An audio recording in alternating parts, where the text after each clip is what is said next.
Hello and Swaddy Carp, it's Ricky in Isaan here, and we're just heading down to the lake today nearby the village. I saw my neighbour heading down with his buffalo and a big trolley of fishing gear. So we're going to have a look what the locals are getting up to down at the lake. So we've got the buffalo out there having a feed, and there's a trolley over here on the right that is full of little cages where he's going to catch a whole heap of shrimp. I don't think we're going to see any shrimp today, but I've never personally seen how they do it. I've seen the stuff situated in the water. But I'm just curious to see how they catch all their shrimp and fish and whatnot out here. There's heaps of shrimp, heaps of fish. We've got crabs that walk around the roads and whatnot here. So we're going to go have a look. We brought the dog. It's a bit too windy for a bike ride today here in northeast Thailand. So a good day for a walk. So what we got? Probably a dozen, maybe a bit more of these little cages and a fishing net on top. I saw him heading down the street with a trolley and I thought, this is it. Finally, gonna see some fishing in action, but he's parked it up and we're out feeding the buffalo, so I'm not sure how long this is gonna take.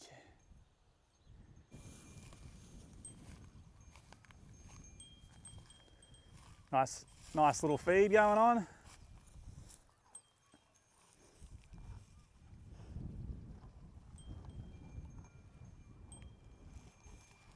Out here in the old rice fields.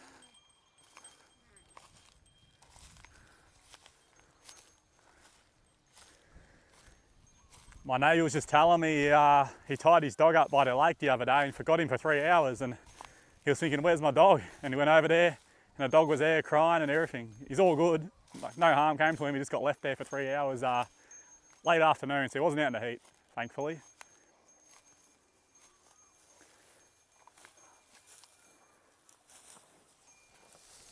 You okay? What do you reckon, Lou?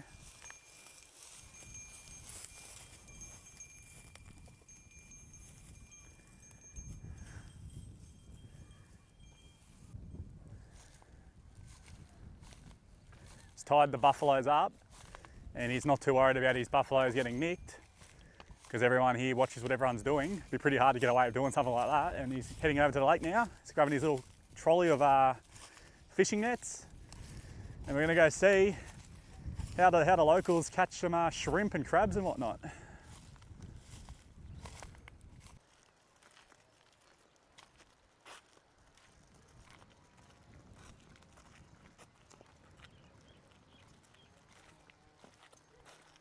We've got a bit of dragon fruit trees here, in case you're wondering what these are. Very uncommon for me to see in Melbourne, probably more where it was more high dense Asian populations. I'd see a few around the houses when I was employed back in Melbourne, but here you see them everywhere. And over here we've got the sugar, it still hasn't been harvested. It's been harvested absolutely everywhere, but I don't know why they haven't picked up any here.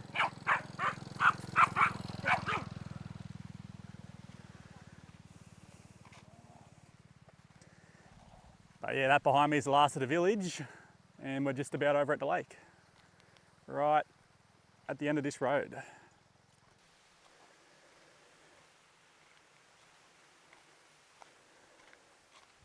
Curious to see how he's going to do this. Very curious indeed. We've got some buffaloes out there having a dip in the distance.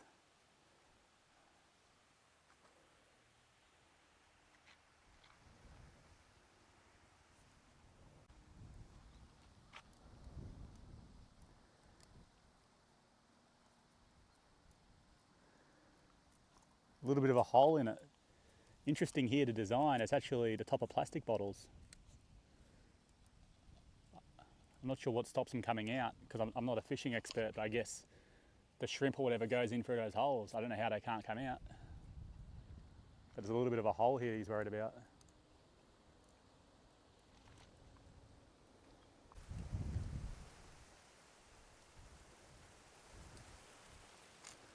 Let's head down, and I think he's going in the water, which is going to be a bit tricky with the dog for me to do that, but I'll try and have a look. He's put one down here.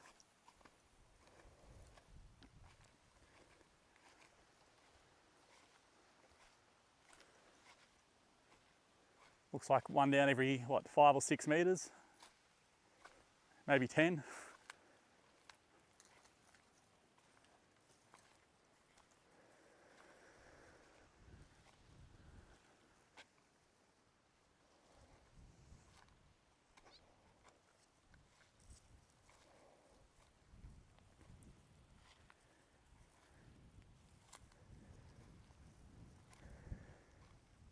I have seen, particularly on the other side of the lake, I have seen water monitor lizards, those great big lizards.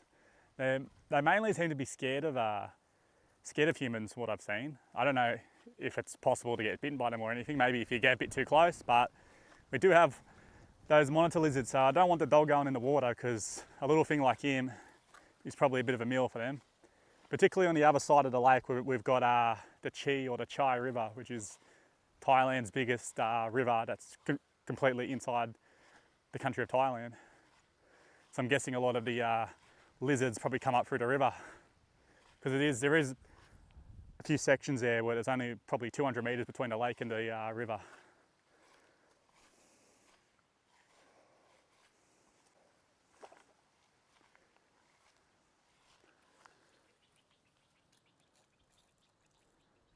Well, there you go. Doesn't have to be far offshore by the looks of that.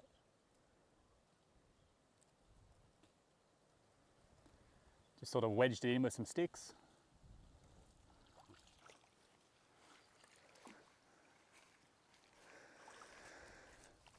It's probably easy to identify where you've put your little cages as well, because there are a few locals who do it. I'm sure there's the risk of someone taking your harvest at night maybe, but I think the majority of people, especially here, everyone knows everyone respects what everyone does, so it's not too much of an issue.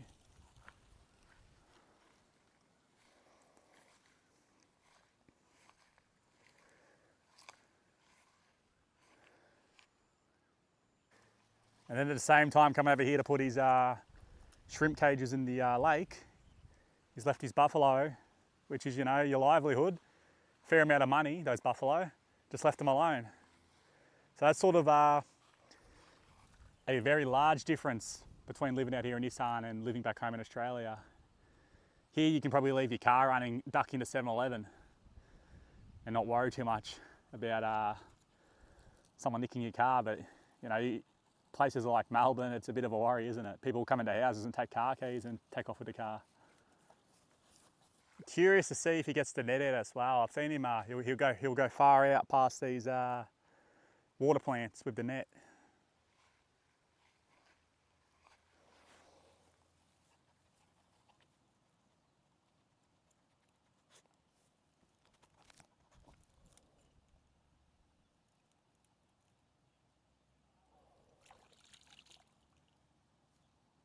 Also to fish in a lake, when it's calm, as you can see it's not very calm with the wind, but when it's calm, this lake is like glass because it's sort of protected by these mounds, and you can see the fish bobbing up everywhere. So there's definitely a fair amount of fish in this lake and some decent sized ones.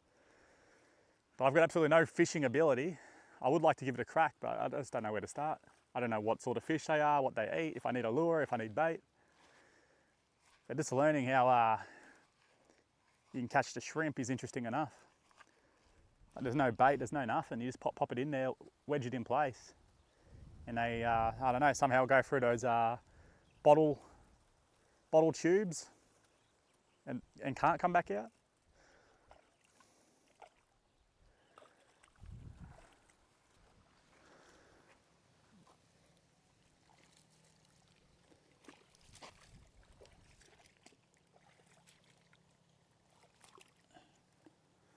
Which you can see there's already a stick there, so I wonder if this is his usual spot.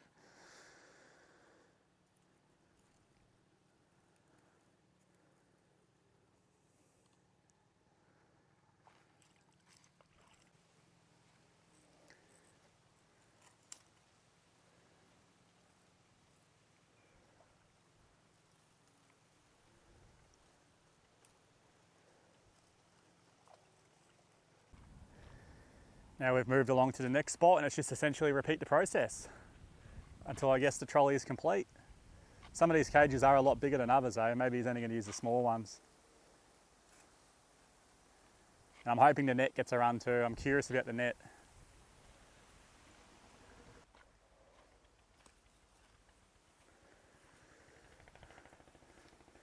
The air quality, and I guess it is burn off season, but the air quality has been absolutely filthy out here lately. I know it's a lot worse in the cities. I've seen Bangkok, they do not recommend doing any exercise at all at the moment. I think here with a lot of the fields get burnt with the sugar harvest. You've got the great big factory over there burning all the sugar as well to then mass produce it. So I'm guessing a lot of that contributes out here, while in the cities it's all, you know, the cars, general factories and whatnot. But that's one thing that sort of shocked me. Even though I've been to Isaan, I probably should have expected it coming here previously, but living out here in the country, I thought, oh, the air would be so fresh, but you can really see the smog in the mornings. Everyone just burns their garbage and whatnot, rather than using garbage bins. So you got that toxic smoke everywhere, it's filthy, you can smell it. But yeah, I just thought living out in the country, it'd be pristine, clear air all the time.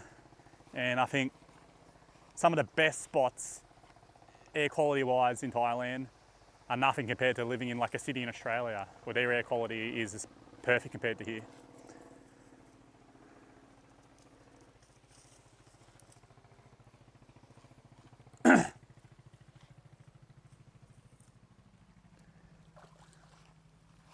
Don't know how he's going to get through here.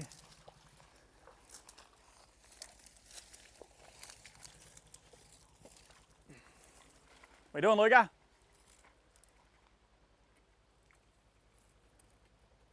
You okay?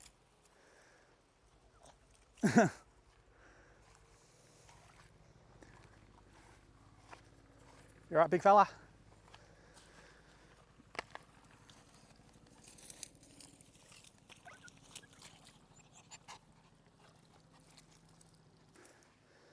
Thankfully the water's only shin height around here. I don't know how deep it gets out there, because I think one of the risks of being a local fishing in the lake, depending how deep it gets, is majority of the locals can't swim.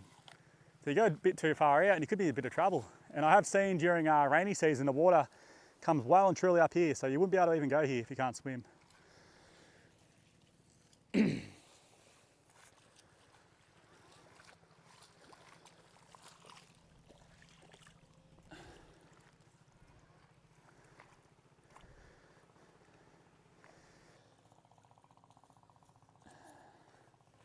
So there you go, I think that's all the small ones done. I wonder if he's going to do the big ones and maybe the netting as well.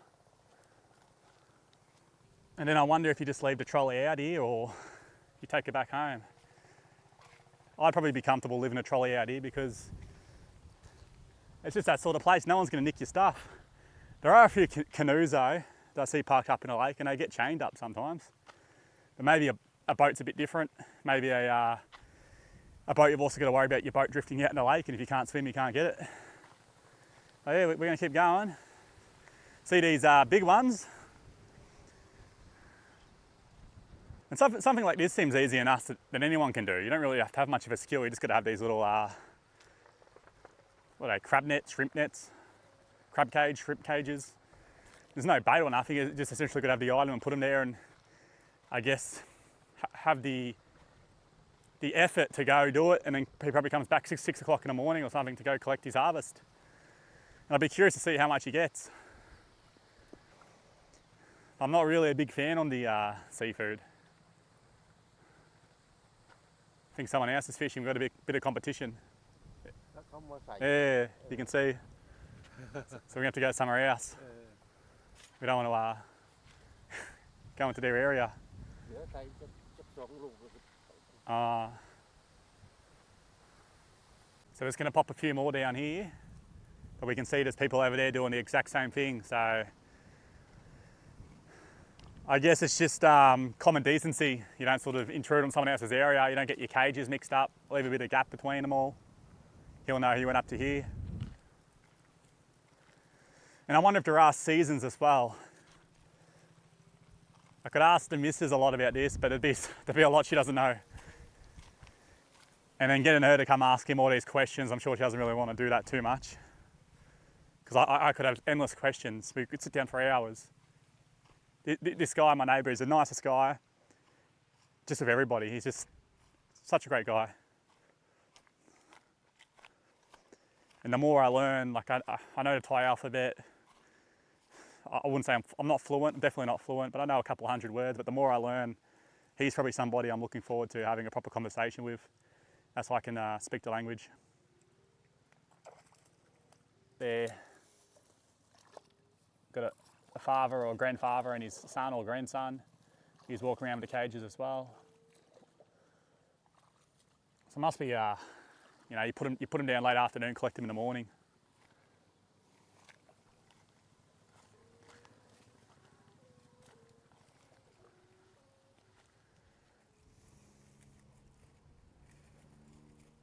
When I say we can't really communicate, there are certain ways of communication that we seem to manage. He's just sort of, without really speaking each other's language, he just sort of told me how there's too much buffalo crap and whatnot in here. So we're gonna have to go a bit further up with these final few cages.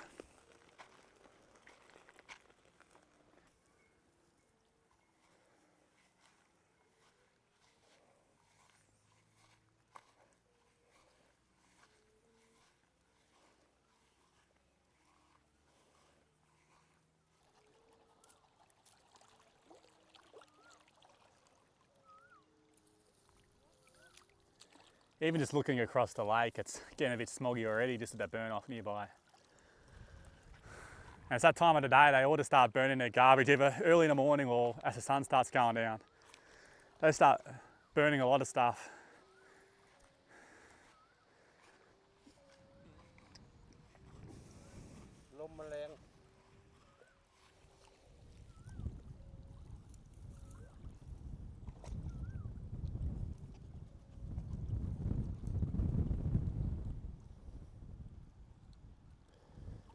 I guess you just want to lock it in vertically and make sure it's not going to float away tonight.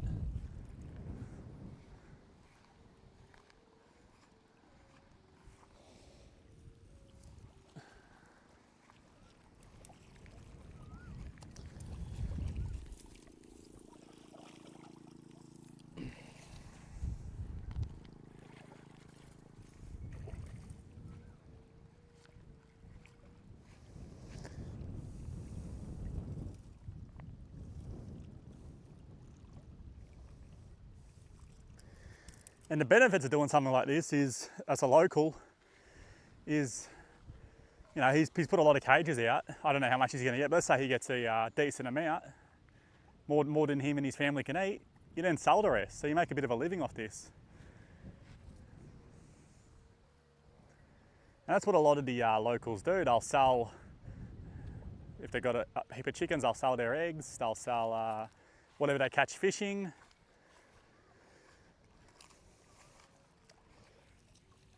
There's a lot of benefits to living like this.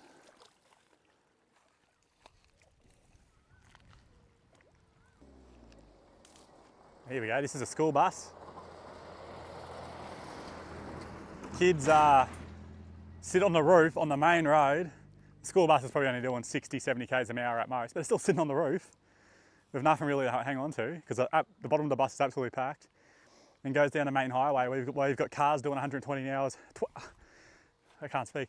Why have you got cars doing 120 kilometres an hour going past the school bus? I just wanted to show this. This is like a little pipe that leads to the all the rice fields on the other side. So when this lake's water rises in rainy season, it goes and floods all the rice fields over there. Which part of the road of the village did get flooded last year, and I believe the year before as well, before I moved here. But having all those rice fields and whatnot to cop all the flood water protects the village. So it'd have to be a really super severe event for that village to get flooded. Here we go, get the nets out. Curious about this.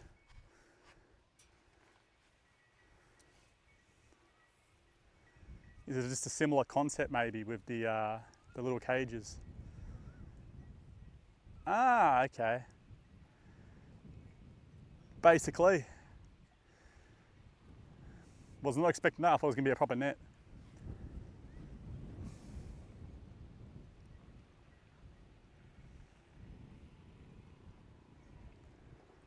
This thing's probably been purchased, while the blue ones have probably been made by hand just about. Would not surprise me if there's a local in a house somewhere who makes these. Like the kites. The kites get made by a local and he just sells them all.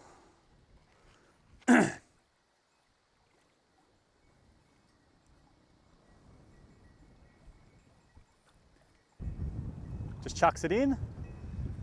It sinks down underwater, and I'm guessing he's going to tie it up or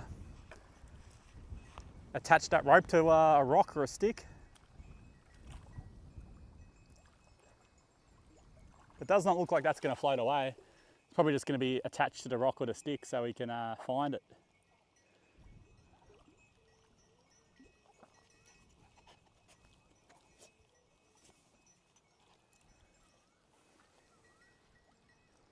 There you go.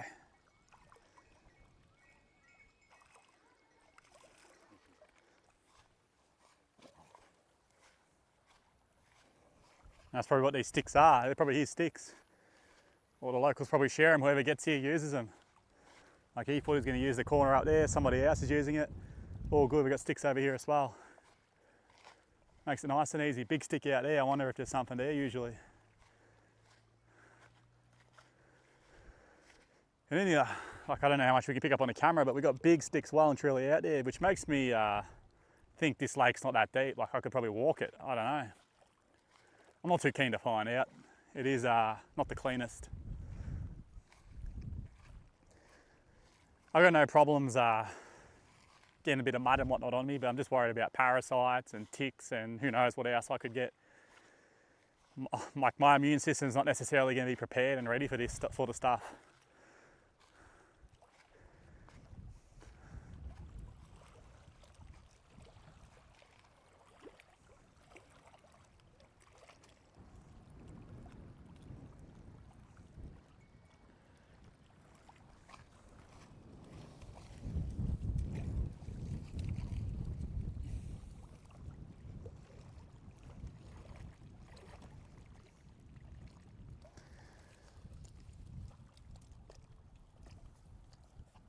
Just sort of like a reverse umbrella really.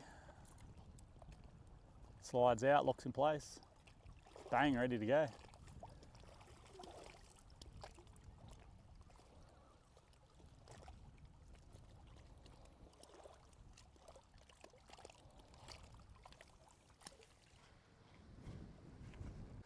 Yes, I just asked him about the trolley and just leaving the trolley here tonight. Head back to the buffalo. Where are the buffaloes? I can see one. Oh, I see the other. One's there, the other one's there, and we've got a few cows as well. And there's his dog.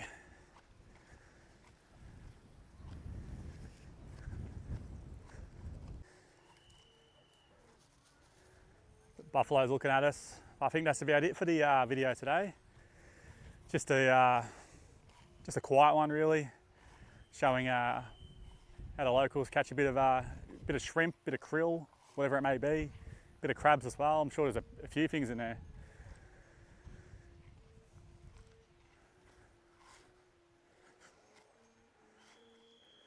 I'll keep the content coming. As always, give us a like if you can, or a subscribe if you're new.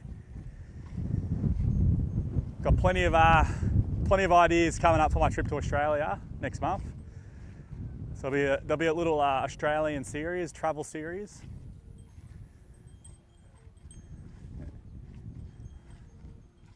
Oh, the buffalo just got a bit excited over there from the dog. They're coming. They know who their pupper is. They're coming. They're happy to see him. Similar to like having a pet dog, really. That's how I feel with cows and buffaloes. They got that, you know, that behaviour like a pet dog, really. They love their owners. I don't think I'd be able to sell. I don't think I'd be able to sell one if I got one. But until then, guys, take it easy, and we'll see you next video. กล้วยไปนอนน้ อ๋อ